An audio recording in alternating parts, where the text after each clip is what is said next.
crowdfund ventures can certainly be a rather risky prospect. At worst, they can turn out to be outright scams, and at best, they can deliver some of the most interesting and unique passion projects in the industry.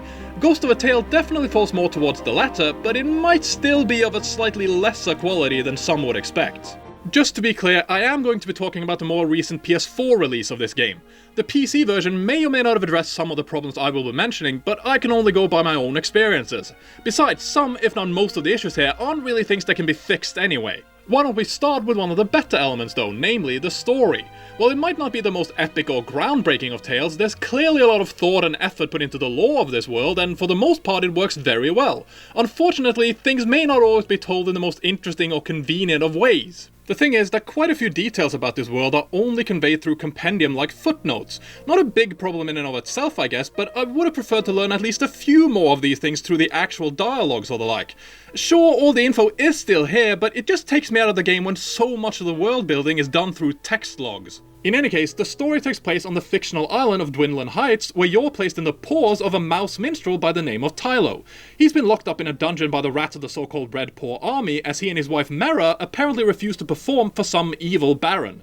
As his wife was not imprisoned with him though, Tylo breaks out in order to track her down. Luckily, he won't have to do this entirely on his own, as this island is full of characters willing to lend a helping hand. For a price. It does vary quite a bit just how much they'll ask for, but yeah, you'll usually have to perform some sort of task or track down some item or another before actually getting any help. Still, better than nothing, I guess. It also helps that most of these characters are rather likable. There's a pair of mischievous thieves, a somewhat surly blacksmith, a relatively dim-witted commander, not to mention all the guards, most of whom actually have fairly distinct personalities. As good as all of these characters can be though, there is one that feels a touch more important and fleshed out than the rest. I am of course referring to Silas, a mysterious rat helping Tylo and a secret resistance for an at first unknown reason. As you progress through the game though, his motivations and background become quite a bit clearer, and without spoiling anything, let's just say that his sometimes almost regal bearing actually makes quite a bit of sense. In other words, he's a very intriguing character. As good as Silas and most of the other characters here are though, they can also be a bit annoying at times. Sure, they do tend to provide at least some help, but as mentioned, it's never free, and not one of these guys will ever repeat any piece of information they may have. Really, if you're forgetful or don't pay enough attention, you are totally screwed because you will not get any hint twice. Fair enough, this isn't really a problem most of the time, and no, I don't think the game should just give you all the answers, so to speak, but there should be some middle ground.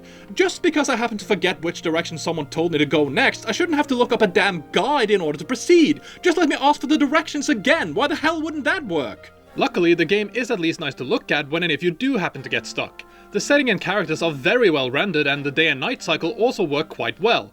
Certain areas do unfortunately have a tendency to get a tad too dark, especially at night, but I guess it could be way worse.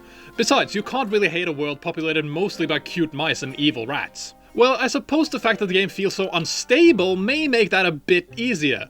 Don't get me wrong, it is impressive that this is apparently more or less a one-man project, but that doesn't mean I can just overlook how glitchy and choppy the game is. After all, we're not just talking about some minor bugs here, these are fairly obvious and glaring issues. Yeah, I don't normally care all that much about a few minor glitches and such, but here they're just far too prevalent and distracting.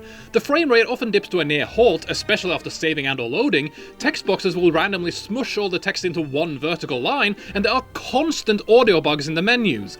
Granted, the game still works, but certainly not very well. Seriously, the game never actually crashed on me, but it did briefly block my progress at one point. You see, I needed to get through this gate, but even though I unlocked it and there was a clear gap for me to go through, I was blocked by an invisible wall.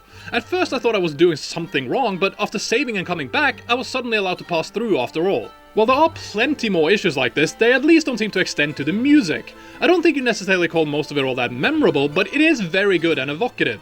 You even get a decent selection of little sonnets complete with lyrics that you as a minstrel actually get to play at various moments of the game. No, there aren't any vocals, but it's still a nice little touch. None of that is really as important as the actual gameplay though, and while there is a lot to like here, the core experience is just not that good. Oh, I want to love this, and the attention and passion clearly dedicated to the lore of this universe is pretty impressive, but the overall gameplay loop is basically nothing more than a series of endless fetch quests. Fair enough, the game does make it clear from the very start that it's more about stealth and survival rather than combat. In and of itself, this is all fine and dandy, but that doesn't change the fact that most, if not all of your quests basically boils down to get this thing, bring it to that guy so that he'll give you another thing to bring to another guy, and so on and so forth. Trust me, it gets really old. Sure, there are a few other aspects to this, but they're honestly very minor. For example, you can and most likely will sustain a few injuries once in a while, and as such, you'll have to gather various consumables you can use to keep yourself fed and healthy. You also have quite a few different stats that you can in and or decrease by finding and equipping a bunch of different clothing items. That's right, a relatively large part of this game has to do with finding various costumes. Most of them are entirely optional, but there are a few you do have to complete in order to progress past certain points.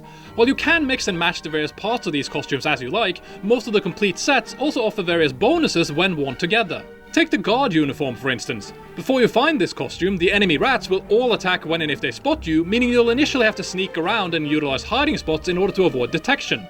Once you gather a full uniform though, you can walk amongst the rats without any issues as they now think you're one of them, even though you're clearly still a mouse. Still, this is pretty damn helpful, but it's not entirely without issues. For one thing, this particular costume is fairly heavy, and as such, you move like a slug in glue whenever it's equipped.